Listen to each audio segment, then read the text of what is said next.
Life is so unpredictable இல்லைங்க. நேற்று நம்ம ஒரு கனவோடு இருப்போம், இன்றைக்கி அந்த கனவு நடக்குமான்னு கூட தெரியல. அடுத்த நிமிஷம் நிச்சயம் இல்லாத வாழ்க்கை சொல்லப்போனால். நேற்று இந்த ஏர் இண்டியா ஃப்ளைட்டு கிராஷ் ஆச்சு.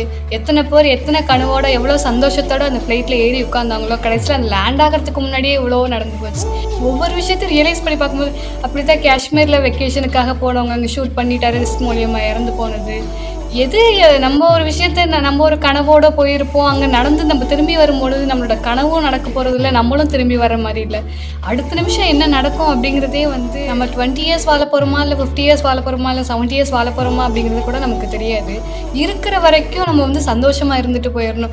நம்ம வாழ போகிற இந்த கொஞ்ச காலத்துலேயும் மற்றவங்களுக்காக ஃபீல் பண்ணி, மற்றவங்களுக்காக டிப்ரெஸ் ஆகி, மற்றவங்களுக்காக கஷ்டப்பட்டு, அவங்கள நினச்சி அவங்க என்ன நினைப்பாங்க, இவங்க என்ன நினைப்பாங்கன்னு சொல்லிட்டு நம்ம வாழ போகிற அந்த கொஞ்சம் வாழ்க்கையை நமக்கு பிடிச்ச மாதிரி சந்தோஷமாக வாழ்ந்துட்டு போயிடணுங்க.